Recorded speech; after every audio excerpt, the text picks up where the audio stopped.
না, আল্লাহ তাআলা নবীদেরকে দিয়ে গুনাহ করানি নাই।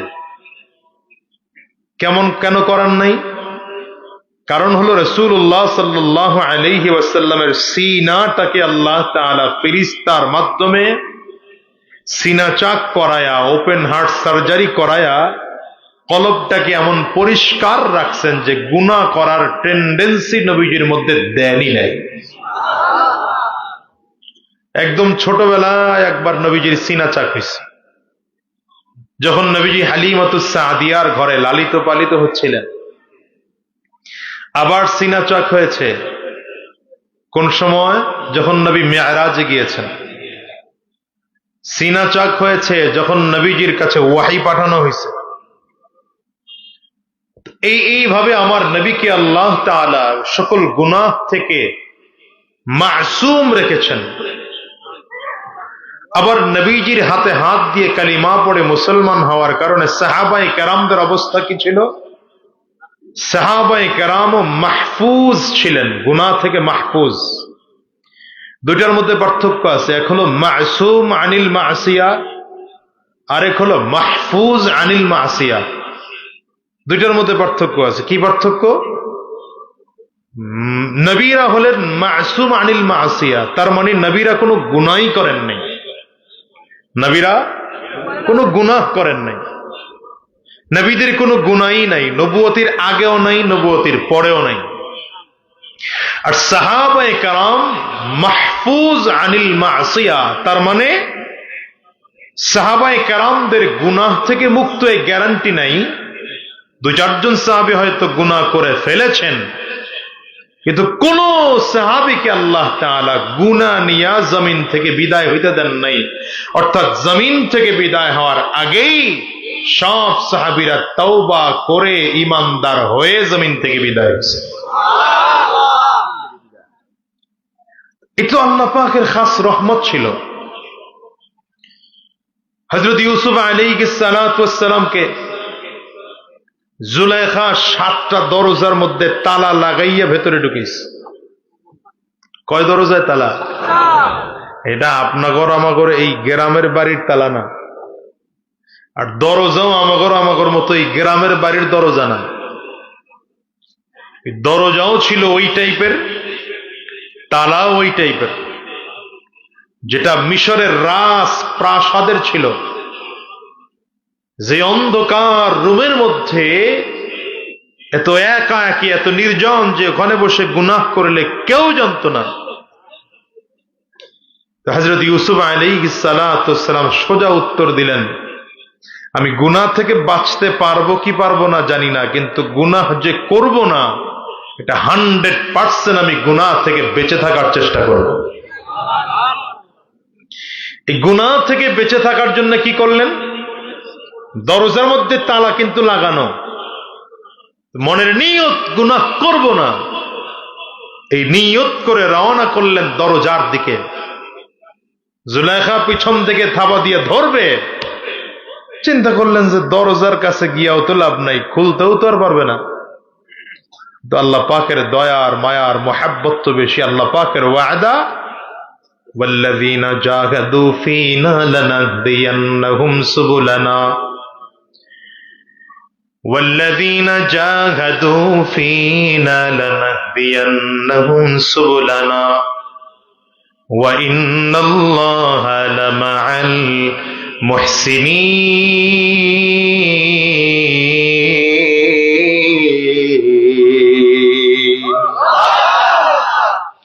এটা আল্লাহ পাকের ওয়াদা আছে, বান্দা তুমি গুনাহ থেকে বেঁচে থাকার জন্য চেষ্টা করো, মেহনত করো, ফিকির করো।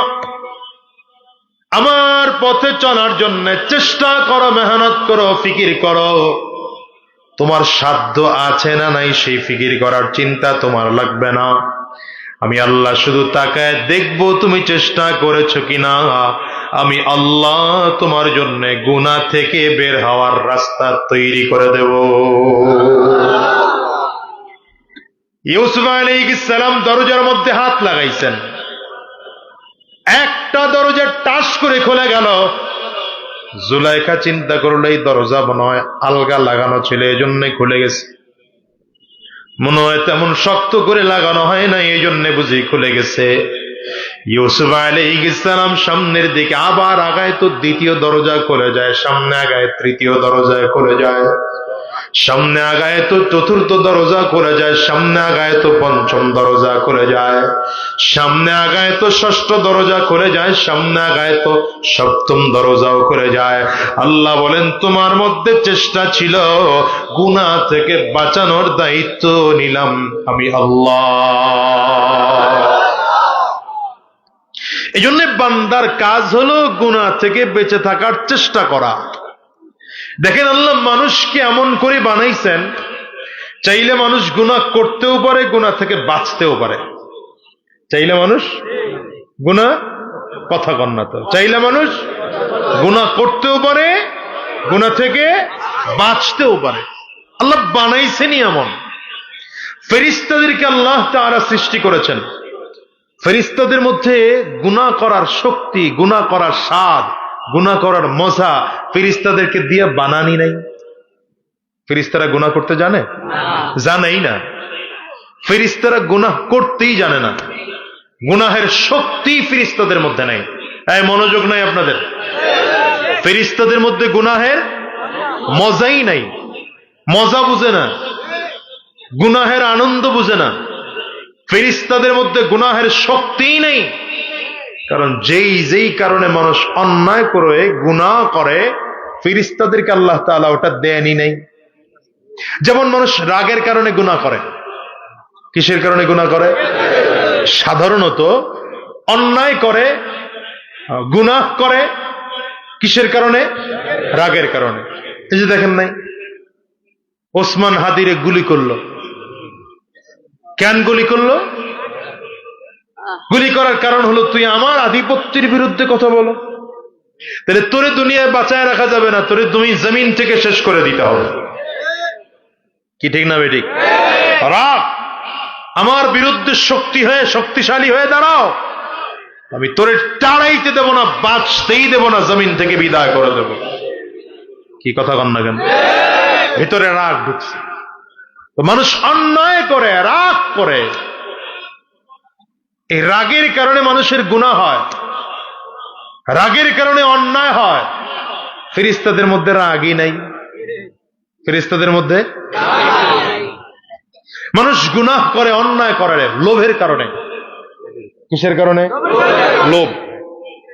নাই 2008 নিয়ে ক্ষমতায় বসাইছি, তো মাশাআল্লাহ 2008 বসছেন, 12 পর্যন্ত 14 পর্যন্ত চালাইছেন, ভালো, এবার ছাড়েন। না ছাড়বো না, ক্ষমতা খুব ভালো লাগে, মজা লাগে, কথা পায়। ক্ষমতার মজা পাইয়া জনগণ ভোট দেয় না, তাতে কি হয়েছে? আমার নিজের কিছু আলাদা কর্মী আছে, এরা ভোট দিয়া আমারে আবার ক্ষমতায় বসাইছে। বুঝে না মানুষগুলো। কততে বসাইছে? 14তে। মিয়া 8 তো গেছে গাই। তো ঠিক আছে, আপনি 14তে বসছেন, পরপর 2 বার ক্ষমতায় আসিলেন, এবার ছাড়েন। 18 এসে কয় না, এবারও ছাড়া যাবে না, ক্ষমতা খুব মজার। লোভ, লোভ, ভিতরে লোভ। কি কথা কন না কেন? মানুষ আমারে মেম্বার বলে ডাক দেয়, চেয়ারম্যান করে ডাক দেয়, এটা লোভ আলাদা। মানুষ আমারে এমপি করে ডাক দেয়, প্রধানমন্ত্রী বলে ডাক দেয়, এটার মজাই আলাদা। এই লোভ। আবার 18তে এসে ক্ষমতায় বসছেন, ঠিক আছে মাশাআল্লাহ, 18তে বসলেন, জনগণরে বুঝায় একটা বুঝ টুজ দিলেন আর কি। যা বুঝ দিচ্ছেন জনগণ ওইটাই বুঝছে। বাংলাদেশের জনগণ তো যা বুঝায় তাই বুঝে। কি কথা বল না? কেউ বুঝাও না বুঝার ভান ধরে, আবার কেউ ভয়ের চোটেও কয় আপনি যা কইছেন ওইটাই ঠিক আছে।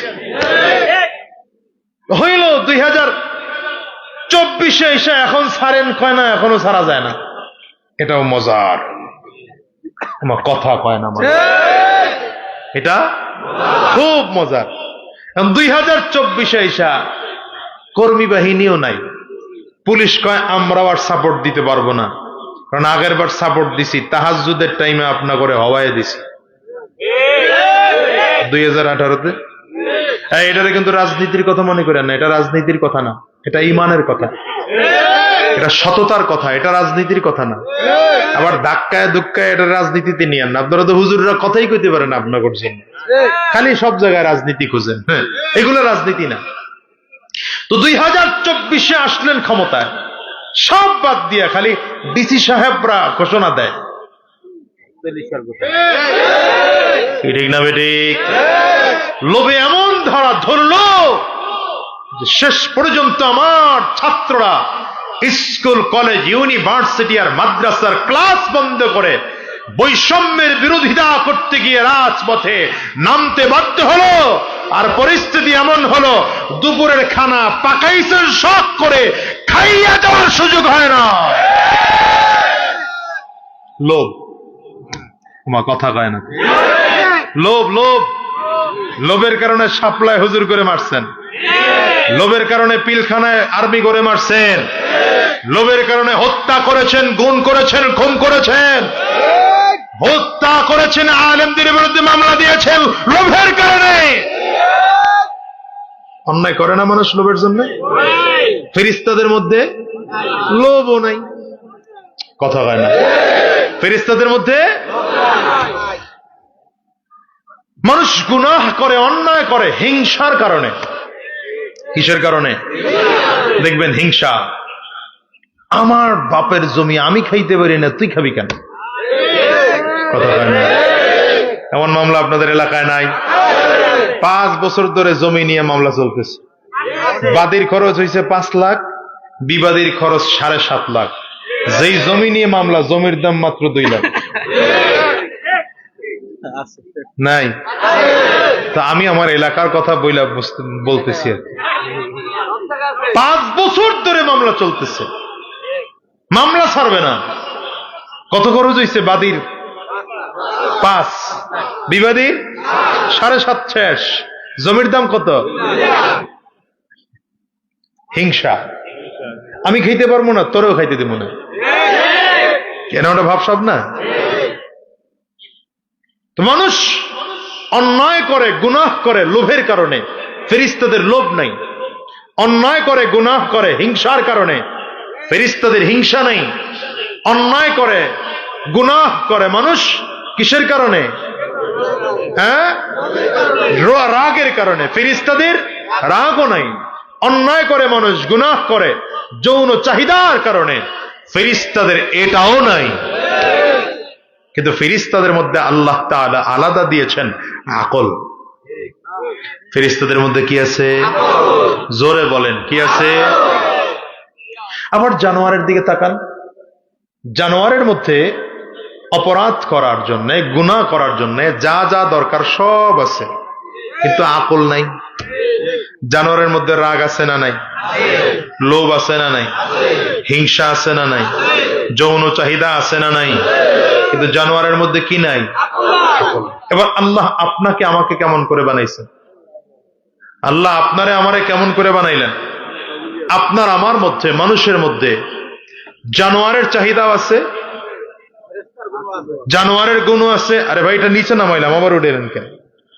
জানোয়ারের গুণও আছে, ফেরেশতাদের গুণও আছে। তো এটা উঠায় আবার আরেক ওয়াজ বাড়াই দিলেন। এটা ঘরে কই আইছি তো, আবার এখানে ওয়াজ করাইবেন এটা দিয়া? এই পানি আমাগর না। এই পানি আইনা টেবিলের উপরে উঠাইছেন কেন? এটা সাবধান থাকেন, ছোট ছোট জিনিস। কিন্তু এই আমার টাকা দিয়ে আমি পানি কেনা খামু, আর আমার টাকা দিয়ে ইসরায়েলেরা স্বাচ্ছন্দ্যে চলবে আর আমার বিরুদ্ধে অস্ত্র বানাবে, এই সুযোগ তো দেওয়া যাবে না। এগুলো বন্ধ করবেন। দেশি পানি আছে, এগুলা খান। দেশি ওই যে কি বলে, সব থেকে ভালো ডিপ টিউবওয়েলের পানি, এর থেকে আর ভালো পানি হয় না, ঠিক কিনা? এগুলো খেয়াল রাখবেন। ওই যে আমাদের ড্রিঙ্কস খায় এখন আমাদের দেশে, 7 আপ খায়, পান্টা খায়, কোকা কোলা, বাদ দেন মিয়া, বাদ দেন এগুলো। ঠান্ডা পানি নেন, লেবু চিপড়ায় খান। সবচেয়ে ওরকম 50টা 7 আপ খাইলে যা উপকার, একটা লেবু চিপড়ায় 1 গ্লাসের মধ্যে দিয়া একটু হালকা চিনি দিয়া গোলায় খান, আর থেকে বেশি উপকার, ঠিক না? নিজের টাকা দিয়ে, আমার টাকা দিয়ে কাফের করে অস্ত্র কেনার জন্য সুযোগ দেবে, এটা বোকায় করে মিয়া। এগুলো সাবধান থাকবেন। তো কি বললাম, মানুষকে আল্লাহ কেন বানাইছেন? মানুষকে বানিয়েছেন, জানোয়ারের খাসলত মানুষের মধ্যে আছে, আবার ফেরেশতাদের অভ্যাসও মানুষের মধ্যে আছে।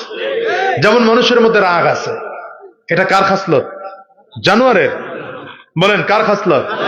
কিন্তু মানুষের মধ্যে আছে না নাই?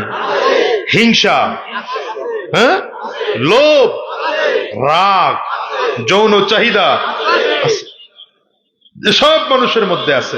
এই ভাই, এগুলো কিন্তু মানুষের অর্জনকৃত না, এটা আল্লাহ পাকের প্রদত্ত, সৃষ্টিগতভাবে বান্দার মধ্যে দেওয়া। কিভাবে দেওয়া? সৃষ্টিগতই দেওয়া। ছোট বাচ্চার মধ্যেও রাগ আছে। আজকের এখানে বাচ্চা নিয়ে আসছেন না 2-4 জন, এই বাজারে মনে করেন বাচ্চা নিয়ে হাঁটতেছেন, একটা বাচ্চার বয়স হলো 1 বছর, 1.25 বছর বা 1.5 বছর, ছোট্ট বাচ্চাও কথাও বলতে জানে না। এটা দোকানের খেলনা দেখে ওর পছন্দ হয়েছে, আপনারে বারবার করে বলতেছে আমার এটা কিনে দাও, কোনো কারণে আপনি দেন নাই, তোর মেজাজ গরম। কথা কয় না? গরম না মেজাজ? আচ্ছা, এই বাচ্চার রাগের কি বুঝলো? এখন আপনার দাড়ি ধরে টান দেয়, খামসি দেয় চেহারার মধ্যে, কিল দেয়, ঘুষি দেয়, কোল থেকে ছেঁচড়ায় নাইমা যায়। এই ছোট্ট বাচ্চা রাগের কি বুঝলো? কিচ্ছুই বুঝে নাই। এরপরে রাগ করলো কেন? বাচ্চার মধ্যে আল্লাহ তাআলা সৃষ্টিগতভাবে রাগ দিয়ে রাখছেন। হিংসা বাচ্চার মধ্যেও আছে নাই? আপনি একই বয়সের 2টা বাচ্চা, একটা আপনার ছেলে, একটা আপনার ভাতিজা, ভাতিজার একটু আদর বেশি করে দেখেন, আপনার ছেলের একটু আদর কম করে দেখেন, তোর মেজাজ খারাপ। আরেক দিক ফিরে আছে, চোখ 2টা লাল হয়ে রয়েছে।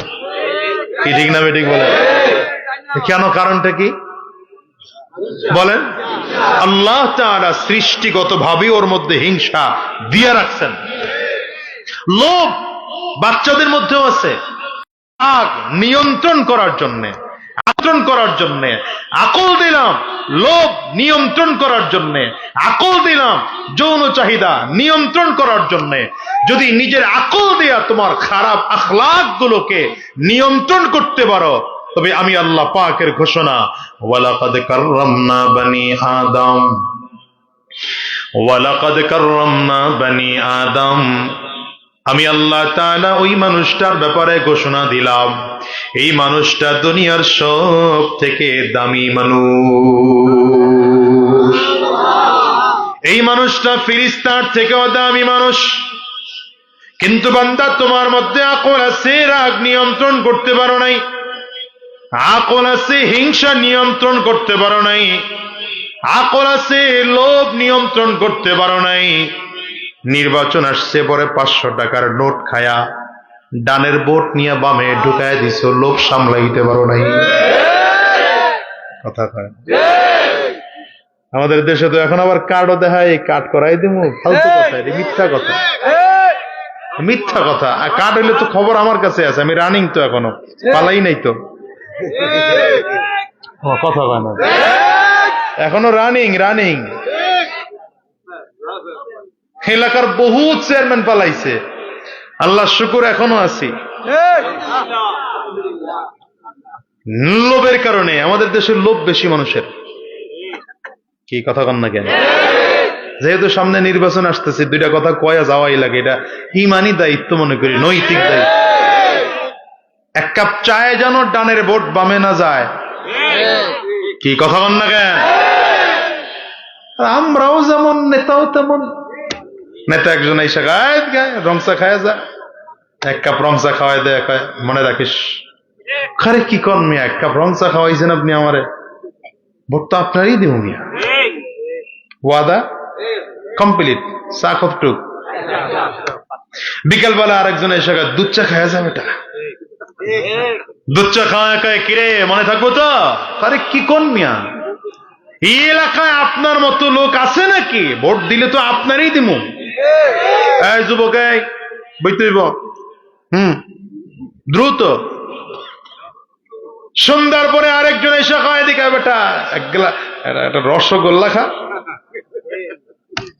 হ্যাঁ, বাজারের দোকানে বসায়া রসগোল্লা খাওয়াই দিল, আমারে কিন্তু ভোটটা দিস। মনে মনে চিন্তা করে, বাবা রে বাবা, এই সময় একটা রসগোল্লার দাম 20 থেকে 25 টাকা, আমারে খাওয়াইছে। আরে কি কোন নেতা, ভোট আপনারই দিব মিয়া।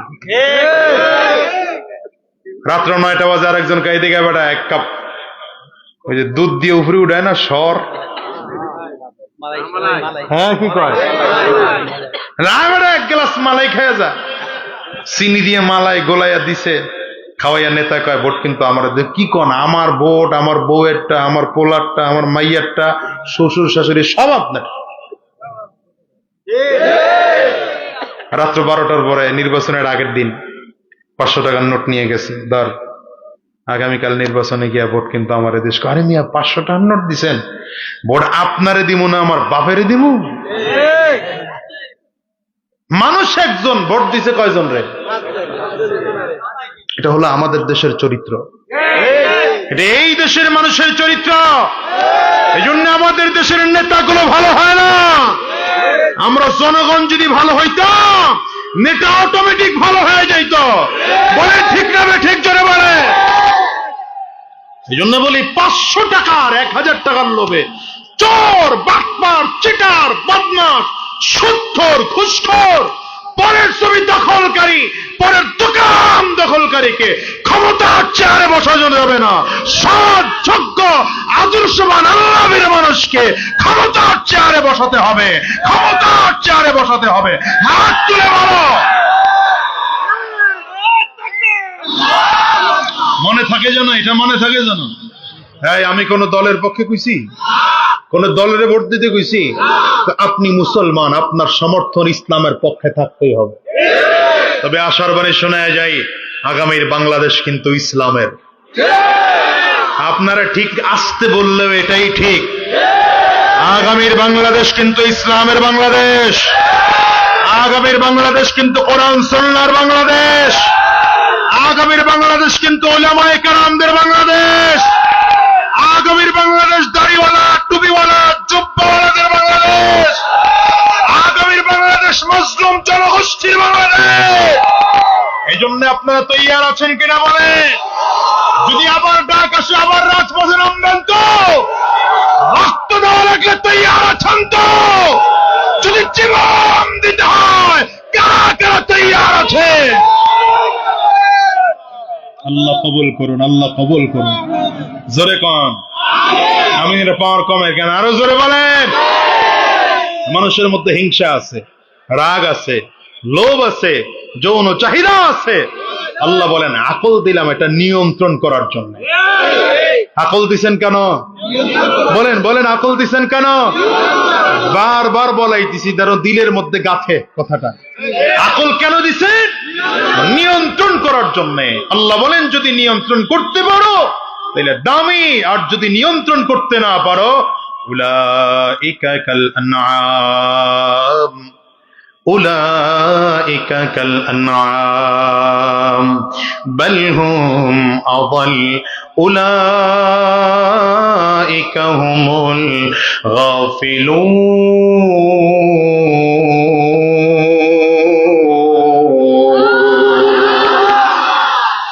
এই বান্দা, তোমার মধ্যে আল্লাহ তাআলা আকল দিলেন।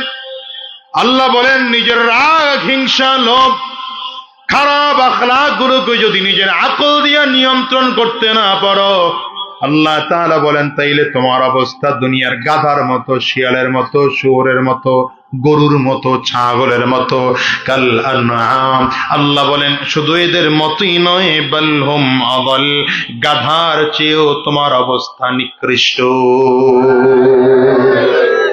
ঠিক না বেঠিক? আল্লাহ গাধার মতো কেন বললেন? গরুর মতো কেন বললেন? একটু বোঝা দরকার না? কথা কন না। মানুষ আবার গরুর মতো হয় কেমনে? আপনাদের এলাকায় গরু আছে না? আপনাদের মসজিদ গুলোতে যখন ফজরের আজান হয়, এই গরুগুলো সব ওযু গোসল কইরা, পাক পবিত্র হইয়া, পোশাক আশাক পইরা, মাথায় টুপি টাবি লাগাইয়া মসজিদে চলে যায়। আসতে কয় তো? জোরে বলে না তো? সবাই কয় না তো? যায় না? যায় না? গাদাটা শিয়ালে, শুয়োরে, কুকুরে, বানর, বিলাই, ইঁদুর, আচ্ছা ফজরে যায় না ওই সময় না ঘুমায়, জোহরে, আসরে, মাগরিবে, ইশায়? মিয়া আপনার আমার সমাজে এমন কিছু মানুষ আছে জোহরের আজান হয় মসজিদে যায় না, ফজরের আজান হয় মসজিদে যায় না, আসরের আজান হয় মসজিদে যায় না, মাগরিবের আজান হয় মসজিদে যায় না, ইশার আজান হয় মসজিদে যায় না, বাসায় বৈশাও নামাজ পড়ে না। তাহলে বলেন ওই গরুটার মধ্যে আর এই মানুষটার মধ্যে পার্থক্য কি আছে? আছে আছে কষ্ট হইতেছে মনে হয় না? আরেকটা উদাহরণ দিলে আরো ভালো বুঝবেন। একটা গরুর কাজ কয়টা? আমার দিকে তাকান। গরুর কাজ কয়টা? দুইটা। একটা গরুর কাজ কয়টা? খাওয়া আর ঘুম। খাওয়া, জোরে, খাওয়া, ঘুম। একটা গরুকে দেখবেন সকাল 8টা 8:30টার সময় ওই ঘাসের মধ্যে নিয়ে বাইন্দা রেখে আসবেন ক্ষেতের মধ্যে, সারাদিন গরুটা শুধু খায়, কথা কয় না। হালাল নাই, হারাম নাই, সুদ নাই, ঘুষ নাই, ভালো নাই, মন্দ নাই, পাক নাই, না পাক নাই, জায়েজ নাই, না জায়েজ নাই, নিজেরটা নাই, পরেরটা নাই, যা পায়। একটা গরুরে বাইন্দা আপনি যদি ওখানে আমার থেকে আরো বড় কোনো হুজুরাই না বড় প্যান্ডেল সাজায়া মাইক টেক দিয়া এরপরে যদি বলেন, এই গরু তোরে যেখানে বানলাম বাম সাইডের এই আইলের বাম সাইডের ক্ষেত হলো আরেকজনের, ডান সাইডের ক্ষেত আমার, তুই ডান সাইডেরটা যদ্দূর বড় অদ্দূর খা, বাম সাইডেরটা খাবি না, তোর জন্য খাওয়া হারাম, খাওয়া কবিরা গুনাহ, খাইলে জাহান্নামে যাবি। কথা বল না। খাইলে তোরে 100 ব্যত্রাঘাত করব। এমন করে সুন্দর করে 1 ঘন্টা ধরে ওয়াজ কইরা খালি বাইন্দার রাস্তায় উঠছেন, গরুর মুখ কই? তাহলে বুঝছে? কথা কন না। সারাদিন গরু খাইলো, রাত্রে ঈশা বাসায় ঘুমায়, কি ঠিক না বেঠিক? সকালবেলা আবার বলেন না। এই আপনার আমার সমাজে এমন কিছু মানুষ আছে না নাই? একটু বুঝে শুনে বললেন, আছে না নাই? সারাদিন ওই সকাল 8টা 8:30 পর্যন্ত ঘুমায়, ফজরের খবর নাই। উনিও সকালবেলা উঠা গোসল টোসল কইরা অফিসে যায়, চাকরিতে যায়, দোকানে যায়, ব্যবসায় যায়। উনিও গিয়ে ওই গরুর মতো হালাল নাই, হারাম নাই, সুদ নাই, ঘুষ নাই, ভালো নাই, মন্দ নাই, পাক নাই, না পাক নাই, জায়েজ নাই, না জায়েজ নাই, নিজেরটা নাই, পরেরটা নাই, যা পায় সারাদিন খাইয়া রাত্রিবেলা বাসায় এসে ঘুমায়, আবার পরের দিন ওই খায়। তাহলে এই মানুষটার ওই গরুটার মধ্যে পার্থক্যটা কি বলেন? নাই? বলেন না, বলেন না। আছে, কিছু পার্থক্য আছে। না থাকলে কি এত সহজে বালহুম আদাল হয়? ওলামায়ে কেরাম কথা কইয়া আল্লাহ কোরআনে বলছেন খালি কাল আনআম না, শেষে গিয়া কি বালহুম আদাল বলে, গাধার চেয়েও খারাপ, চতুষ্পদ জন্তুর থেকেও খারাপ। কেমনে? এটা আরেকটু উদাহরণ দিলে বুঝবেন আরো ভালো। বলবো? এই একজন মানুষের এখানে পানির পিপাসা লাগছে, আপনার এখানে দাঁড়ায় আছে, আপনি বললেন ভাই আপনার পানির পিপাসা লাগছে? বলে হ্যাঁ। তাহলে যান, এই যে পাশে ঘর আছে, ওখানে কল আছে, কি কল? চাপ কল আছে, যান সুন্দর করে, ওখান থেকে গ্লাস আছে, গ্লাস থেকে নিয়া চাপ কল দিয়া পানি গ্লাসে নিয়ে পরে পান করে আসেন। লোকটা আপনার ঠিকানা অনুযায়ী এখান থেকে গিয়া ওই চাপ কল খুঁজা বের করে পানি পান করতে পারবে না পারবে না?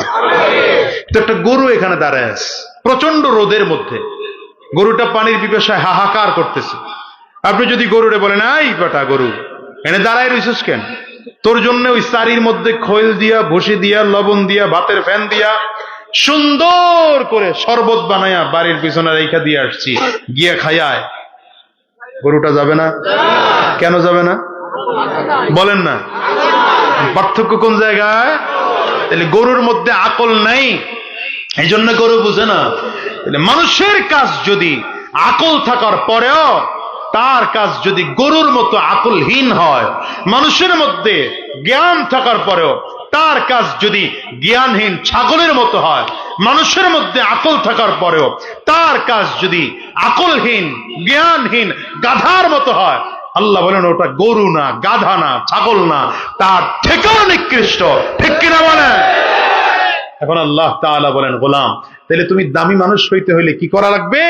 রাসূলুল্লাহ সাল্লাল্লাহু আলাইহি ওয়াসাল্লাম নিজেই বলেন, তারাকতু ফীকুম আমরাইন, তারাকতু ফীকুম আমরাইন লান তাদিল্লু মা তামাসসাকতুম বিহিমা কিতাবাল্লাহ ওয়া সুন্নাত রাসূলি।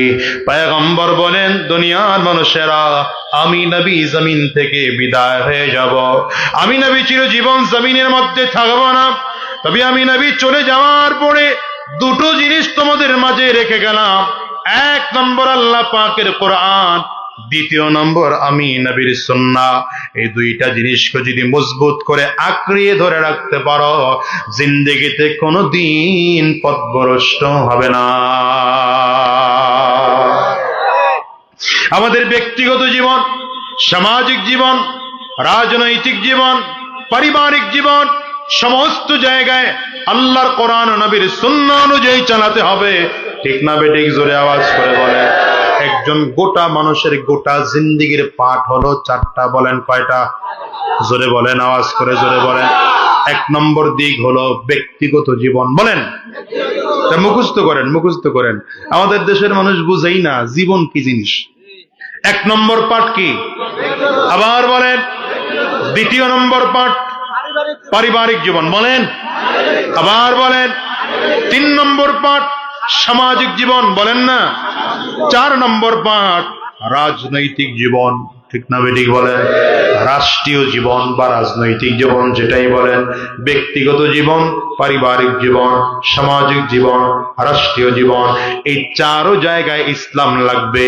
যদি চারো জায়গায় ইসলাম না হয়, আপনি মুসলমান না। এই কথা কন না কেন? আপনি যদি ইসলাম মানলেন ব্যক্তিগত জীবনে, তার মানে ব্যক্তিগত জীবনে ইসলাম মানতে হইলে কি লাগবে? ঈমান আনতে হবে, ইবাদত লাগবে, ইবাদত খালিস, এমন ইবাদত যে ইবাদত আল্লাহ ছাড়া আর কারো জন্য করা যাবে না। কথা বলেন। আল্লাহ ছাড়া আর কারো জন্য করা যাবে না। ইবাদত হতে হবে এমন। এক নম্বর লাগবে ঈমান, দ্বিতীয় নম্বর ইবাদত, তিন নম্বর আখলাক। এই তিনটা জিনিস যার ভালো, তার ব্যক্তিগত জীবন ভালো। এখন একটা মানুষের মধ্যে তিনটা গুণ আছে, কিন্তু পারিবারিক জীবনে গিয়ে তার মেয়েটা বিয়ে দিয়েছে খ্রিস্টানের কায়দায়, হিন্দুদের কায়দায়, বৌদ্ধদের কায়দায়, ইসলামিক কায়দায় বিয়ে দেয় নাই। বলেন, এই বিয়েটা হইছে না হয় নাই? তো বুঝলেন ভালো করে, মাশাআল্লাহ। পারিবারিক জীবনটাও ভালো চালাইলেন, মাশাআল্লাহ, মনে করলাম। ব্যক্তিগত জীবনে ইসলাম অনুযায়ী চললো, পারিবারিক জীবনটাও ইসলাম অনুযায়ী চললো। ঠিক আছে, মনে করেন যে আপনি ইসলামী শরীয়ত মেনে বিয়ে করেছেন, মেয়েটারেও বিয়ে করাইছেন, মা আর বাবার সাথে ইসলাম যেভাবে আচরণ করতে বলে সেভাবেই করলেন, কিন্তু সমাজ যেভাবে আল্লাহর রাসূল চালাইতে বলছেন সেইভাবে চালান নাই। বড়দেরকে সম্মান করার জন্য বললেন, আপনি সম্মান করেন নাই। ছোটদেরকে স্নেহ করার জন্য বললেন, আপনি করেন নাই। তাইলে আপনার অবস্থা কি জানেন? আপনি ব্যক্তিগত জীবনে মুসলমান, পারিবারিক জীবনে মুসলমান, কিন্তু আপনি সামাজিক জীবনে কাফের। এই তিনটা জিনিস বুঝছেন? তাহলে পরেরটা বোঝা সহজ হবে, কারণ পরের ফতোয়াটা দিলে আপনাদের অনেকেরই জ্বালা শুরু হবে। এই তিনটা জিনিস বুঝলেন নি? ব্যক্তিগত জীবনে ইসলাম মানছে, পারিবারিক জীবনে ইসলাম মানে নাই, তাহলে ব্যক্তিগতভাবে মুসলমান, পারিবারিক জীবনে কাফের। কথা কয় না? আবার কেউ ব্যক্তিগত জীবনে ইসলাম মেনেছে, পারিবারিক জীবনে ইসলাম মেনেছে, সামাজিক জীবনে ইসলাম মানে নাই, তাহলে সে ব্যক্তিগতভাবে মুসলমান, পারিবারিক ভাবেও মুসলমান, সামাজিক ভাবে। কেউ যদি ব্যক্তিগতভাবে ইসলাম মেনেছে, পারিবারিক ভাবে ইসলাম মেনেছে, সামাজিক ভাবে ইসলাম মেনেছে, রাষ্ট্রীয় ভাবে ইসলাম মানে নাই, এই ফতোয়াটা আপনারা দেন। প্রথম তিনটা যা হইছে এটাও তো তাই হবে। বলেন, আমাদের অবস্থা কি? আমরা তো তাই করে বসে রয়েছি। এই ছেলে, বয়, এই কাম আমার লগে চলে না। আরো আছেন নাকি এই রোগী? যত এই রোগী আছেন একদম চুপচাপ করে বসে থাকতে হবে। সাবধান, আমি এসব লোক যা পাইছি এর থেকে আরো বেড়েছে, আলহামদুলিল্লাহ, কমে না, এটা আমরা শুকর। পিছন দিকে তাকে মিথ্যা কথা কইছি, মিয়া মাথায় টুপি আছে না, কিন্তু এত মনোযোগ দিয়ে বসতে হবে, ঘাড়ও ঘুরাবেন না, তাইলে কিছু কথা বলবো। পারলাম বুঝাইতে? তাহলে একজন পাক্কা মুসলমান হইতে হইলে কি লাগবে? ব্যক্তিগত জীবনে ইসলাম লাগবে, পারিবারিক জীবনেও ইসলাম লাগবে, সামাজিক জীবনেও ইসলাম লাগবে। এটা আপনারা কন, তিনটা তো আমি কইলাম, একটা আপনারা কন না। পরিপূর্ণ মুসলমান হতে হলে 1 নম্বর কি লাগবে? ব্যক্তিগত জীবনে ইসলাম লাগবে। 2 নম্বর পারিবারিক জীবনে ইসলাম লাগবে।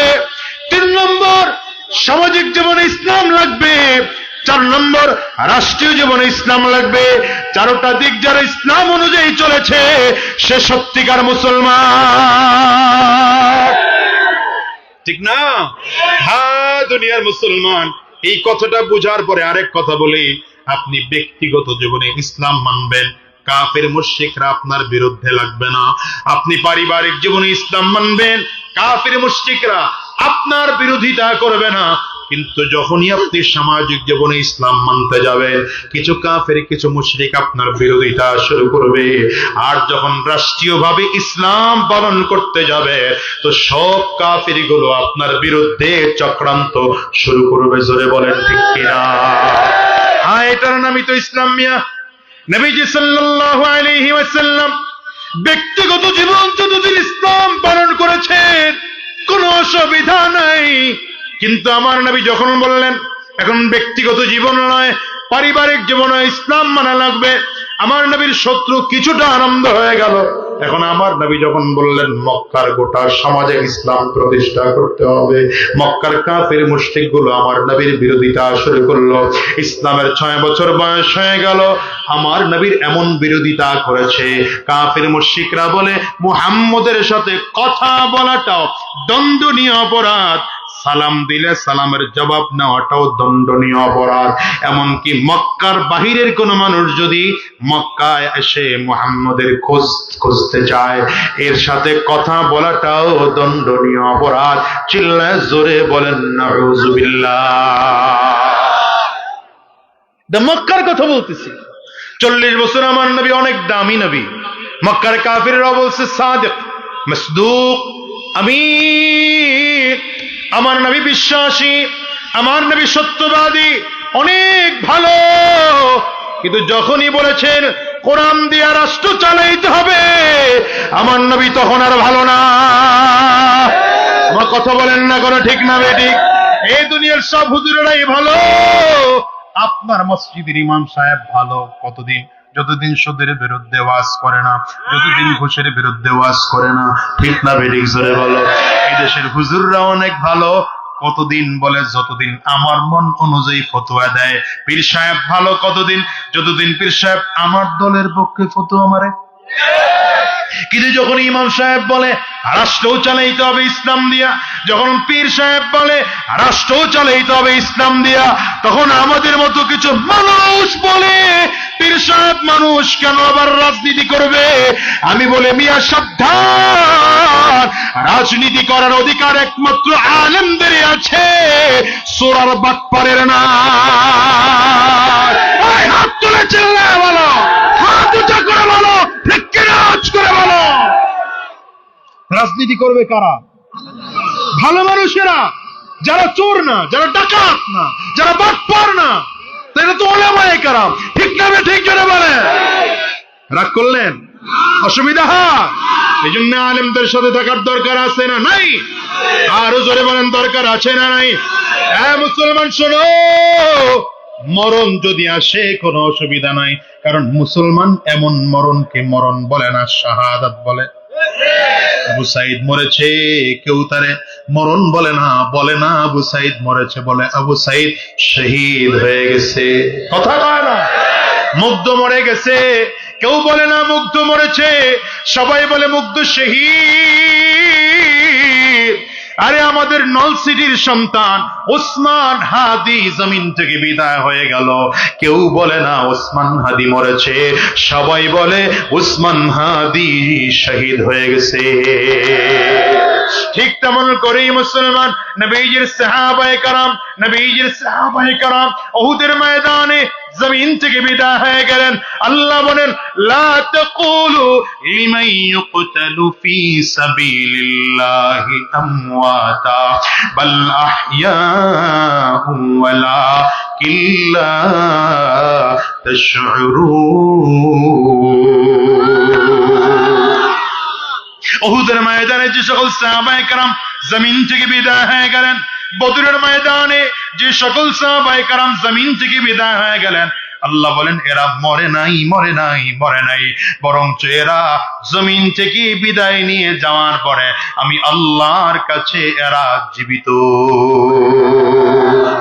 এই জন্য এই মরণ সাহাবায়ে কেরাম তামান্না করতেন, কামনা করতেন।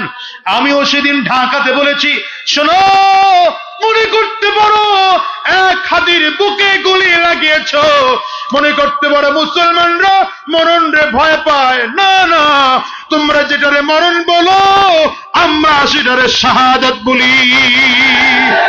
এমন মরণ আমরা কামনা করি, ঠিক না বেঠিক জোরে বলেন? কেননা দুনিয়ার সাধারণ মরণ বললে এই মরণ দিয়ে জান্নাত পাবো কিনা জানি না, কিন্তু আল্লাহর দ্বীন জিন্দা করার জন্য, ইনসাফ কায়েম করার জন্য, এই জমিনে ইসলামের বিধান কায়েম করার জন্য, এই পবিত্র জমিনকে রক্ষা করার জন্য যদি আমাদের জীবনটাও চলে যায় বাবা, ওই মরণ নয়, মরার সাথে সাথে আল্লাহর জান্নাত পাওয়া যায়। উহুদের ময়দান শুরু হয়ে গেল, দুজন সাহাবী রওনা করেছেন উহুদের ময়দানে, কাফেলা বন্দী হয়। এর মধ্যে একজন, মুসনাদে আহমদের মধ্যে হাদিস আসছে, এর মধ্যে একজন সাহাবী সাআদ বিন আবি ওয়াক্কাস রাদিয়াল্লাহু আনহু, আর একজন সাহাবী আব্দুল্লাহ ইবনে জাহাশ রাদিয়াল্লাহু আনহু। হযরত সাআদ বিন আবি ওয়াক্কাস রাদিয়াল্লাহু আনহু বলেন, ভাই আব্দুল্লাহ, যুদ্ধের ময়দানে যাব তো মুজাহিদদের দোয়া আল্লাহ পাকের কাছে পর্দা ছাড়া কবুল হয়। আমি একটা কাজ করব, আমি দোয়া করব তো তুমি আমিন আমিন বলবা। আব্দুল্লাহ ইবনে জাহাশ বলেন, তাইলে আমিও দোয়া করব, আপনি আমিন বলবেন।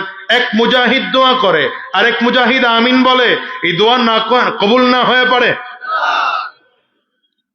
সাআদ বিন আবি ওয়াক্কাস বলেন, আমিও দোয়া করব, তাহলে তুমি আমিন বলবা। আব্দুল্লাহ ইবনে জাহাশ বলেন, তাইলে আমি দোয়া করব, আপনি আমিন বলবেন। তবে শর্ত হলো আমরা দোয়া করব একজন আরেকজনকে শোনায় না, গোপনে গোপনে দোয়া করব, নির্জনে নির্জনে দোয়া করব, আলাদা আলাদা দোয়া করব, কিন্তু আমিন উভয়কেই বলতে হবে। লম্বা সময় দোয়া করলো, যুদ্ধের ময়দানে দুজন সাহাবী ঢুকে যাবে। তো সাআদ বিন আবি ওয়াক্কাস রাদিয়াল্লাহু আনহু বলেন, এই আব্দুল্লাহ, কি দোয়া করেছো আমাকে একটু শোনাও না, কি দোয়া করেছো? আব্দুল্লাহ ইবনে জাহাশ বলেন, ভাই আপনি বড় মানুষ, আমার বড় ভাই, আপনি আপনার দোয়াটা একটু আগে শোনান, কি দোয়া করেছেন? সাআদ বিন আবি ওয়াক্কাস বলেন, আমি দোয়া করেছি, আল্লাহ, আগামীকাল যখন যুদ্ধ শুরু হয়ে যাবে আমার সামনে যেন একটা মোটা তাজা শক্তিশালী সুঠাম দেহের কাফির যেন আমার সামনে এসে দাঁড়ায় যায়। এই কাফিরের যেন অনেক মাল সামানা থাকে, আমি যেন আমার তরবারির আঘাত দিয়ে দিয়ে কাফিরকে জমিন থেকে বিদায় করে দিতে পারি। কাফির আমার দিকে যত আক্রমণ করবে আমি যেন আমার রণকৌশল দিয়া সকল আঘাতগুলো ফেরত দিতে পারি।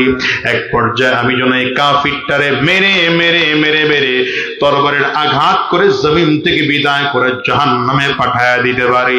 এটা আমার মনের বড় আশা। এবং তার জন্য অনেক সম্পদ থাকে, যেন আমি সম্পদগুলো মদিনায় এনে মদিনার গরিব মানুষদের মাঝে বিলি করে দিতে পারি। এখন আব্দুল্লাহ ইবনে জাহাশের দিকে তাকিয়ে বলে, তুমি কি দোয়া করেছো বলো? আব্দুল্লাহ ইবনে জাহাশ বলেন, ভাই আপনি বড় মানুষ, বড় দোয়া করেছেন, আমি ছোট মানুষ, আমি ছোট দোয়া করেছি। কি দোয়া করেছ? আব্দুল্লাহ ইবনে জাহাশ বলেন, আমি দোয়া করেছি, আল্লাহ, আগামীকাল যখন যুদ্ধ শুরু হয়ে যাবে আমার সামনে যেন একটা শক্তিশালী কাফির দাঁড়ায় যায়, তার হাতে যেন ধারালো তরবারি থাকে, সে যেন ধারালো তরবারি দিয়ে আমার গায়ে আঘাতের পরে আঘাত করতে থাকে। আঘাতের কারণে আমার শরীরটা যেন ক্ষত বিক্ষত হয়ে যায়, আমার পা যেন কেটে যায়, আমার হাত যেন কেটে যায়। ও কাফির যেন আমাকে মারতে মারতে আমার নাক কেটে ফেলে, আমার কানটাও যেন কেটে ফেলে, আমার চোখ যেন উপড়া ফেলে, আমার শরীর যেন আলাদা করে ফেলে, আমার কল্লাটাকে যেন আলাদা করে ফেলে। বলে কেন? আব্দুল্লাহ ইবনে জাহাশ বলেন, আমার মনে বড় ভয় হয়, আমার সাধারণ মরণ হলে আমি আমার মালিকের কাছে মাফ পাবো কিনা জানি না, কিন্তু পয়গম্বর বলেছেন যদি শহীদ হওয়া যায় তো মরতে দেরি, আল্লাহর জান্নাত পাইতে দেরি হবে না। আমি এমন শহীদ হয়ে আমার নাক কাটা থাকবে, পা কাটা থাকবে, আমার হাত কাটা থাকবে, আমার কান কাটা থাকবে, আমি এই অবস্থায় আল্লাহর আদালতে কিয়ামতের ময়দানে দাঁড়াবো। আমার মালিক যদি ডাক দেয় আব্দুল্লাহ কে নিয়ে আসছো, আমি সেই দিন আমার মালিকের আদালতে দাঁড়ায়া বলবো আল্লাহ আপনি আমার শরীরের দিকে তাকায় তাকায় দেখে আমার শরীর থেকে রক্তগুলো টপ টপ টপ টপ করে পড়তেছে। হাদিসের মধ্যে আসছে যারা আল্লাহর রাস্তায় শহীদ হয়ে যাবে, যেই যেই জায়গায় আঘাত করার কারণে আল্লাহর বান্দা শহীদ হয়েছে, ওই জায়গাগুলো থেকে রক্ত কিয়ামতের ময়দানে তাজা রক্ত পড়বে। আল্লাহর আদালতে দাঁড়াবো, আল্লাহ আপনি তাকে দেখেন আমার শরীরে রক্ত, তোমার কান দিয়ে রক্ত পড়বে, নাক দিয়ে রক্ত পড়বে, চোখ দিয়ে রক্ত পড়বে, হাত দিয়ে রক্ত পড়বে। আমি আল্লাহর আদালতে দাঁড়া বলবো আল্লাহ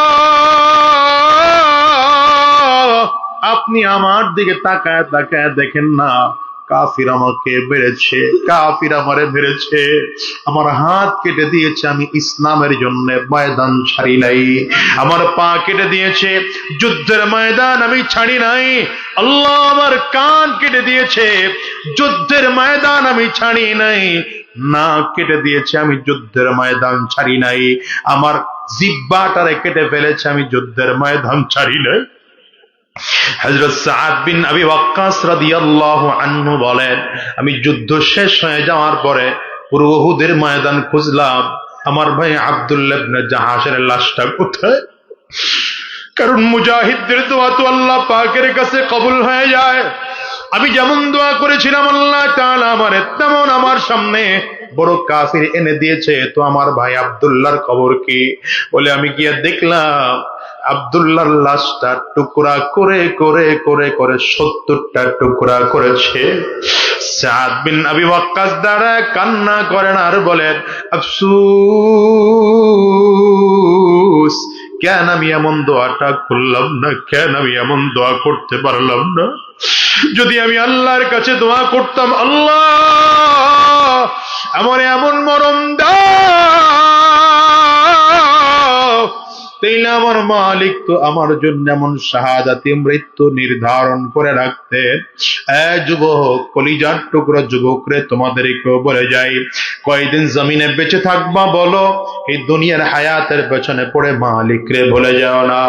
এই দুনিয়ার হায়াতের পেছনে পড়ে, দুনিয়ার চাকচিক্যর রং তামাশার পেছনে পড়ে আমার মালিক রে ভুলিও না। বরঞ্চ যত বাধা আসবে, যত বিপদ আসবে, সব বিপদের সময়ও আমার মালিকের উপর ঈমান আনতে হবে, ভিন্ন কারো উপরে না। ঠিক কিনা বলো? দুনিয়ার মুসলমান শোনো, বনি ইসরায়েলের 3 জন যুবক, এই 3 জন যুবককে জালিম বাদশা আটক করে নিয়ে আসলো। 3 জন যুবকরে ডাক দেয়, তোরা 3 জন ভাই, আপন ভাই সহোদর 3 জন ভাই, আমাকে রব বলে মানবি, আল্লাহ পাকের উপর থেকে ঈমান ছেড়ে দিবি। 3 ভাই ডাক দেয়, বাদশা এই প্রস্তাব আমরা মানতে পারবো না। বলে কেন পারবি না? বলে আমরা ঈমান এনেছি আমার মালিকের পাশে জান্নাত পাওয়ার জন্য, আমরা আপনার কথা মেনে জাহান্নামে যেতে চাই না, জাহান্নাম আমাদের কাম্য নয়, আমরা আল্লাহর বানানো জান্নাত চাই। তো জালিম বাদশা এই 3 ভাইকে শাস্তি দেওয়ার জন্য ডেগের মধ্যে তেল গরম করা শুরু করলো। নিচে আগুন ধাউ ধাউ করে জ্বলে, উপরের ডেগের মধ্যে যখন তেলগুলো টকবক টকবক করে ফুটতেছে, 3 ভাইয়ের মধ্য থেকে বড় ভাইকে ধরে হাত পা বেঁধে তেলের মধ্যে ফেলে দেওয়া হলো। ছোট 2টা ভাই তাকায় তাকায় দেখে বড় ভাইরে যখন তেলের মধ্যে ফেলে দেওয়া হলো, ছোট 2টা ভাই তাকায় দেখে তেলের মধ্যে খেরকুটার মতো হাড্ডিগুলো ভাসতেছে, চামড়ার গোশতগুলো ভাজা ভাজা হয়ে গেছে। অল্প সময়ের মধ্যে বড় ভাই জমিন থেকে বিদায়, ছোট দুইটা ভাই দাঁড়ায় দাঁড়ায় চোখের পানিগুলো ফেলে ফেলে কান্না করে। ছোট দুইটা ভাই চোখের পানি ফেলে কান্না করে। এবার মেজো ভাইটাকে ডাক দেয়, এই শোন রে, তোর বড় ভাইরে তেলের মধ্যে ফেলে দিলাম, এখন তুই কি করবে সিদ্ধান্ত জানা। মেজো ভাইটা টাকায় বলে, বাদশাহ টেনশন করবেন না, মরণের ভয়ে কান্না করি না, বরঞ্চ আপনি যদি আমাদেরকে তেলের মধ্যে ফেলে দিতে চান ফেলে দিতে পারেন, কোনো আফসোস নাই, কারণ আপনি যে তেলের মধ্যে আমাদেরকে ফেলবেন আমাদের দিল বলে ওই তেলের মধ্যে যদি পড়তে পারি মরবো না, আল্লাহর জান্নাতে চলে যাব। কেন বাদশাহ জানেন আপনি আমাদের জন্য যে ডেকের মধ্যে তেল গরম করেছেন, আমাদের চোখ দিয়ে তাকে দেখি ওই তেলের উপরে লেখা ভাসতেছে, উদখুলুহা বিসালাম। আল্লাহু আকবার, চিল্লায়ে জবান খুলে বলো। বলে জান্নাতি দরজার মধ্যে যে লেখাটা ভাসবে, যে লেখা থাকবে উদখুলুহা বিসালাম, আমরাও তো তাকায় দেখি তেলের মধ্যে সেই লেখা ভাসতেছে। দ্বিতীয় ভাইটা তাকায় বলে, বাদশাহ আমাদের দিল বলে তেলের মধ্যে যদি আপনি ফেলে দেন আমরা মরবো না, বরঞ্চ ওখানে পড়লে আল্লাহর জান্নাতে চলে যাব। দ্বিতীয় ভাইটাকেও হাত পা বেঁধে তেলের মধ্যে ফেলে দেওয়া হলো। ছোট ভাইটা তাকায় দেখে বড় দুই ভাইকে তেলের মধ্যে ফেলে দেওয়া হলো। খের কোটার মতো হাড্ডিগুলো ভাসতেছে, চামড়াগুলো ভাজা ভাজা হয়ে গেছে, গোশতগুলো তেলের মধ্যে মিশে গেছে, রক্তগুলো তেলের মধ্যে মিশে কালার আলাদা হয়ে গেছে। ছোট ভাই তাকায় কাঁদে, বাদশাটিকে বলে ভয় হয়, বলে না না, মুসলমান মরণে ভয় পায় না, ভয়ের কারণে কাঁদি না, কাঁদি কেন জানেন গো বাদশাহ, কাঁদি এই জন্য আমরা তিনটা ভাই, দুই ভাই জান্নাতে চলে গেল, আমি এখনো জান্নাতে যাইতে পারলাম না, এই জন্য আমি চোখের পানিগুলো ফেলে ফেলে কান্না করি। এখন বাদশাহ ছোট ভাইটাকেও ফেলবে, হাত বাঁধা হলো, পা বাঁধা হলো, ছোট ভাইটাকে এখন তেলের মধ্যে ফেলা হবে। একজন মন্ত্রী এসে ডেকে বলে, বাদশাহ দুই ভাইরে তেলের মধ্যে ফেলছেন, ইমান ছাড়ে নাই, এখন যদি এরেও তেলের মধ্যে ফেলে দেন আর যদি ইমান না ছাড়ে, হতে পারে আপনার দলের মানুষগুলো মনে করবে না তাইলে তেলের মধ্যে ফেললে বোধহয় মরে না, মনে হয় এদের জান্নাত আছে, এদের ধর্ম বোধহয় সঠিক, হতে পারে আপনার দলের মানুষগুলো কালিমা পড়ে মুসলমান হয়ে যাবে, তখন হিতে বিপরীত হয়ে যাবে। বাদশাহ আপনি এর তেলের মধ্যে না ফালায়া আমার সাথে দিয়ে দেন, 40 দিন আমাকে সময় দেন, আমি 40 দিনের মধ্যেই যুবককে বেঈমান বানায়া আপনার সামনে হাজির করব। বাদশাহ বলে, কেমনে করবা বলো? বাদশাহর দিকে তাকিয়ে মন্ত্রী বলে, বাদশাহ আমার একটা মেয়ে আছে অনেক সুন্দরী, আমার মেয়ের দিকে একবার কোন যুবক যদি নজর দেয় সেই যুবক নজর আর ফিরাইতে পারে না, আমার মেয়েটা অনেক সুন্দরী, আমার মেয়েকে দিয়া এই যুবককে রাজপ্রাসাদের চমৎকার একটা রুমের মধ্যে বন্দি করে রাখবো, একদিন 2 দিন না 40টা দিন বন্দি করে রাখবো। আস্তে আস্তে করে যুবক দুর্বল হয়ে পড়বে আমার মেয়ের দিকে, আমার মেয়ের প্রেমে পড়ে যাবে, তখন এই যুবককে আমার মেয়ের দিয়া প্রস্তাব দেওয়াবো, সে বেঈমান বানানোর প্রস্তাব দেওয়াবো। বাদশাহ বলে, এটা ভালো বুদ্ধি করেছো, খারাপ হয় নাই। মন্ত্রী নিয়ে চলে গেল। কয়দিন সময় বলেন না? 40 দিনের মধ্যে বেঈমান বানায় হাজির করবে। 40 দিন আটক করে রাখছে রুমের মধ্যে। একদিন 2 দিন পরে পরে গিয়ে বাদশাহ খবর নেয়, মন্ত্রী গিয়ে খবর নেয়, বারবার করে মেয়েটার কাছে জিজ্ঞাসা করে কতটুকু আগাইলে, মেয়ে কোনো জবাব দেয় না। বলে, আব্বা ধীরে ধীরে ধীরে ধীরে চেষ্টা করতেছি, এক এক করে করে করে করে 40টা দিন পার হয়ে গেল। 40 দিন পরে মেয়েটার কাছে গিয়ে মন্ত্রী গোপনে ডাক দিল, এই মা, যুবকরে কতটুকু খোঁজ করতে পেরেছ বল না। মেয়েটা চোখের পানিগুলো ফেলে ফেলে কান্না করে আর বলে, বাবা কি করব, আমি কিছুই করতে পারি নাই, আমি কিছুই করতে পারি নাই। বাবা তুমি একটু আমাকে অনুমতি দাও, যুবক যেই ধর্মে আছে আমিও সেই ধর্ম গ্রহণ করে ফেলব।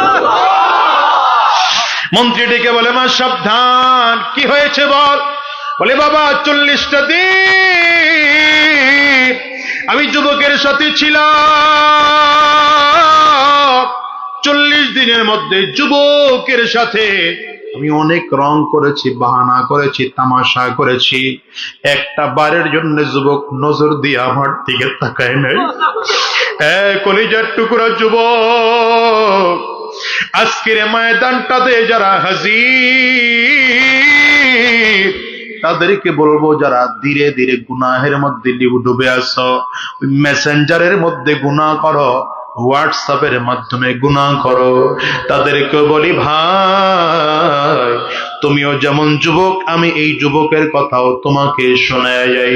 এটা শরহুস সুদূরের মধ্যে আল্লামা জালালউদ্দিন সুয়ুতী রাহমাতুল্লাহি আলাইহি লিখেছেন, এই যুবক এক এক করে 40 দিন পার হয়ে যাওয়ার পরে মেয়েটা বাবার সামনে দাঁড়ায় চোখের পানিগুলো ফেলে ফেলে কান্না করে আর বলে, বাবা 40 দিন পার হয়ে গেল, এই 40 দিনের মধ্যে আমার দিকে যুবক একটা বারের জন্য নজর দিয়ে তাকায় নাই, আমার দিকে তাকাবে তো দূরের কথা, আমার হাতে খানা খাবে তো দূরের কথা, এক গ্লাস পানি পর্যন্ত আমার হাতে পান করে নাই। বাবা গো, মাঝে মাঝে আমি অনেক সুন্দর করে সেজে গুজে যুবকের সামনে গিয়ে দাঁড়াইতাম, যুবকরে আমার দিকে তাকানোর জন্য বাধ্য করতাম, যুবক চোখের পানি ফেলে কান্না করত আর বলতো, বোন রে তোমার দিকে তাকাইতে আমারে বাধ্য করো না, এই চোখ আমার আল্লাহ তোমার দিকে তাকানোর জন্য দেন নাই, আমি চোখ দিয়ে আমার মালিকরে দেখবো, কিয়ামতের ময়দানে আমার আল্লাহকে দেখবো, এই চোখ দিয়ে আমি কোরআন দেখতে চাই, এই চোখ দিয়ে আমার আল্লাহ তাআলাকে কিয়ামতের ময়দানে দেখতে চাই।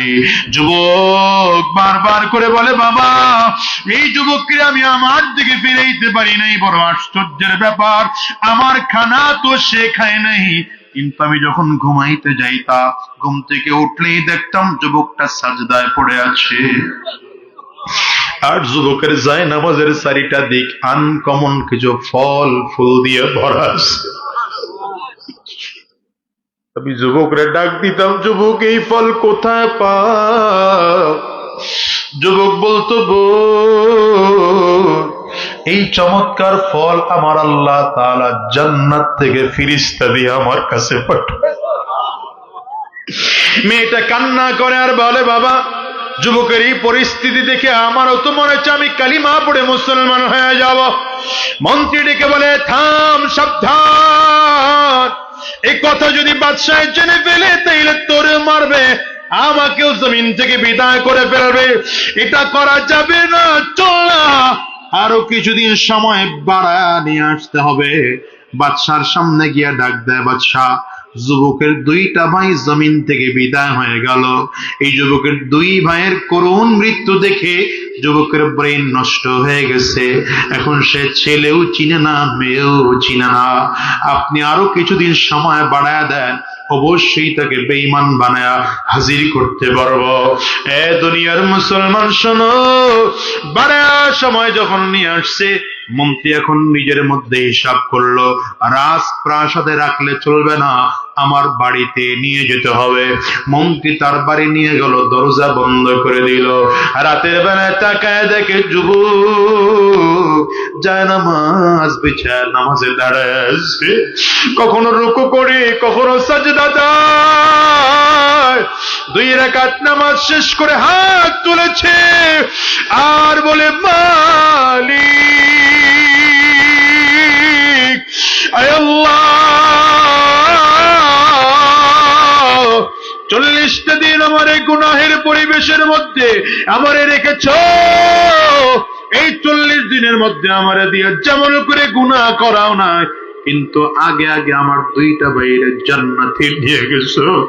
আমরা আপন তিনটা ভাই, আমারে কি তুমি জান্নাতে নিবা না গো মালিক? জান্নাতে নিবা না? আল্লাহ আমারে জমিন থেকে নিয়ে নাও, আমারে তুমি জান্নাত তাড়াতাড়ি করে দাও। এমন করে যখন যুবক চিল্লায়, মেয়েটা পেছন দিকে দাঁড়ায় ডাক দিয়েছে, যুবক 40 দিন তোমার সাথে একসাথে ছিলাম, কেমন তোমার আখলাক, কেমন তোমার চরিত্র আমি ভালো করে জানি, আমারে রাইখা যাও না। যদি জান্নাতে যাইতে হয় আমারেও নিয়ে চলো, আমারেও নিয়ে চলো, আমারেও নিয়ে চলো। কলিজার টুকরো যুবক, আজকের ময়দানটার মধ্যে যারা হাজির হয়ে গেল, বলো কয়দিন এই জমি দুনিয়ায় থাকবা? কখন জানি জমিন থেকে বিদায় হয়ে যাব, কারো জানা নাই। আমি তো প্রায় বলি বাবা, কখন যেন আজরাইল তোমার আমার সামনে এসে দাঁড়ায় যায়। বাজান রে, আজকের এই ময়দান কারো জীবনের শেষ ময়দান হতে পারে। আজকের এই মাহফিল কারো জীবনের শেষ মাহফিল হতে পারে। আজকের এই মুনাজাত কারো জীবনের শেষ মোনাজাত হতে পারে। পারে কি পারে না? চিল্লায় বলো, পারে কি পারে না? নিজের গুনাহের কথা স্মরণ করো আর মালিককে ডেকে বলো, আল্লাহ, এই দুনিয়ায় বাবা নাই, মা নাই। বাজান রে, আজকের এই ময়দানটার দিকে তাকাও না, দেখো তো কত মানুষ মাকে হারিয়েছে, কত মানুষ যেন তার বাবাকে হারিয়েছে। আমি আজাদির ঘরে, আমার মা নাই। আজকে 20টা বছর হয়ে গেল আমি আমার মাকে হারাইছি। হ্যাঁ যুবক, আজকের এই মজলিসটাতেও কার কার ঘরে মা নাই? একটু হাতটা উঁচা করে দেখাও। কার কার ঘরে বাবা নাই? বাজান হাতটা উঁচা করে দেখাও। হাতগুলো একটু তুলে রাখো, নামাইবা না। আমার ওই সকল যুবকরা তাকায় তাকায় দেখো, যাদের ঘরে মা আছে, যাদের ঘরে বাবা আছে। যুবক থেকে দেখ, এই মানুষগুলোর চেহারার দিকে একটা বারের জন্য তাকাও। এরা বাসায় যাবে, দরজার মধ্যে গিয়ে টোকা লাগাবে, মা তাদের দরজা খুলবে না, বাবা তাদের দিকে মিষ্টি হাসি দেবে না। ও কলিজার টুকরো যুবক, তোমরা হয়তো বাসায় গিয়া দরজার মধ্যে টোকা লাগাই, মাম্মা দরজা খুলবে। এই মানুষগুলোর চেহারার দিকে একটু তাকায় দেখো না, কারো চোখ দিয়ে পানি বের হয়?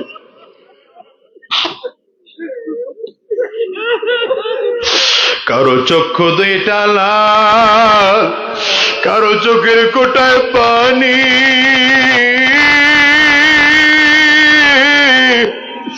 আয় আল্লাহ, যেমন করে মা জমিন থেকে বিদায়, হাতগুলো নামান, যেমন করে বাবা জমিন থেকে বিদায়, আপনাকে আমাকেও তেমন করে একদিন জমিন থেকে বিদায় হওয়া লাগবে। ঠিক কিনা? একটু আওয়াজ করে বলে।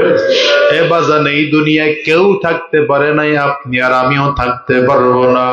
তবে সাবধান, গুনাহগারের সামনে যখন আজরাইল আলাইহিস সালাম দাঁড়াবে, গুনাহগার তাকায় দেখবে পা দুইটা জমিনে দেখা যায়, মাথাটা 7 আসমানের উপরে দেখা যায়, একটা পৃথিবীর পূর্ব প্রান্তে দেখা যায়, এক হাত পৃথিবীর পশ্চিম প্রান্তে দেখা যায়। আজরাইল আলাইহিস সালামের চক্ষু দুইটা উহুদ পাহাড়ের থেকেও বড় বড় মনে হয়। আজরাইল আলাইহিস সালামের প্রত্যেকটা পশমের গোড়া থেকে মনে হয় যেন আগুনের ফুলকি বের হয়। আজরাইল আলাইহিস সালামের ভয়ঙ্কর চেহারা দেখা গুনাহগারের চক্ষু দুইটা উল্টে যাবে, রুটা করুন নজর দিয়ে তাকিয়ে থাকবে। আজরাইল আলাইহিস সালাম গুনাহগারের রূহটার মধ্যে এত জোরে থাপা মারবে, কলিজার রগগুলো টাস টাস টাস টাস করে ছেড়ে যাবে। এই দুনিয়া কিছুই না রে ভাই, এই দুনিয়া ছেড়ে একদিন অন্ধকার কবরে চলে যাওয়া লাগবে। ও দুনিয়ার মুসলমান, আবার একটু হিসাব দিলাও। তোমারে আমারে যখন জমিন থেকে বিদায় হয়ে গেল, ওই দামি বিছানার থেকে টাইনা নামায়া ফ্লোরের মধ্যে লম্বা করে শোয়াইয়া রাখলো। একদল লোক চলে গেল বাজার থেকে কাফনের কাপড় কিনে আনার জন্য, একদল লোক চলে গেল বড়ই পাতা দিয়ে গরম পানি করার জন্য, একদল লোক চলে গেল বাগানের কিনারায় বাঁশ কেটে কেটে কবর খনন করার জন্য। আল্লাহ,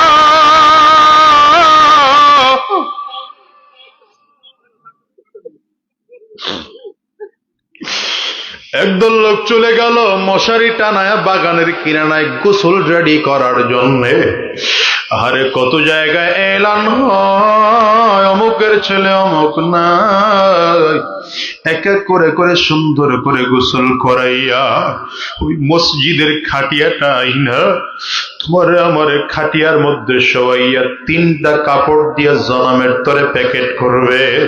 মাথার মধ্যে একটা বান লাগাবে, পায়ের মধ্যে আরেক বান লাগাবে, কোমরের মধ্যে আরেক বান লাগাবে। 3টা বান লাগাইয়া এমনই কোন মাঠে এনে জানাজা কমপ্লিট করবে। জানাজা পড়াইয়া কবরের দেশে নিয়ে আনা হয়। কবরের মধ্যে লাশ রেখা বাঁশগুলো বিছায়, একটার পর একটা বাঁশ দিতে দিতে দিতে দিতে একের পর এক মাটির চাকা দিতে আরম্ভ করেছে। আল্লাহ, মাটির চাকাগুলো যায় যত দেয় তত অন্ধকার হয়ে যায়। আরে সবাই তো গিয়া ঘরে বাতি জ্বালাবে, তোমার আমার কবরে কেউ বাতি দিবে না।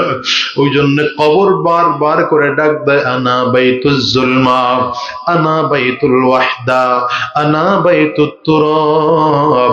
কবর বারবার করে বলে, আমি বড় একাকির ঘর, আমি অন্ধকার ঘর, আমার কাছে সাথী নাই, বাতি নাই, দুনিয়ার কোনো কিছুই নাই, আমি শুধু চিনি আমল। যদি ভালো আমল করে আসতে পারো ভালো আচরণ করব। কবর বলে, যদি ভালো আমল করে আসতে না পারো কপাল পোড়ার দল। আমি কবর দুই দিকের মাটিগুলো একত্রিত হইয়া গুনাহগারের লাশটাকে এত জোরে চাপ মারব, এক পাজরের হাড্ডি কিন্তু আরেক পাজরায় নিয়ে পৌঁছায় দেব। এই জন্য অনুরোধ করে যাই রে বাজার, সাবধান, দুনিয়ার তালে পড়ি আমার মালিক রে ভুলে যাইও না। দুনিয়ার তালে পড়ে আমার জান্নাত ভুলিয়া যাইও না। দুনিয়ার রং তামাশায় পড়ে জাহান্নামের যাইও না। দুনিয়ার রং তামাশায় পড়ে গুনাহের সাগরে ডুব দিও না। যদি গুনাহ করে ফেলো তো আমার মালিকের কাছে তওবা করো আর বলো, আল্লাহ, যতদিন এই জমিনে থাকবো হারাম রাস্তায় আর চলবো না, শয়তানি রাস্তায় আর কদম বাড়াবো না, গুনাহের পথে চলবো না। যতদিন এই জমিনে থাকবো তোমার গোলামি করব। কারা কারা ওয়াদা করতে তৈয়ার? 2টা হাত উঁচা করে আল্লাহকে দেখা, আওয়াজ দিয়ে চিৎকার করে জোরে ডাক দাও, আল্লাহ। আরো জোরে আল্লাহ, জবান খুলে ডাকো আল্লাহ। মালিকের কাছে কান্না করো, চোখে যদি পানি না আসে কান্নার বাম ধরে ডাকো আর আমার মালিক রে বলো, আল্লাহ, আর হারাম রাস্তায় চলবো না, আর গুনাহের পথে চলবো না, শয়তানি রাস্তায়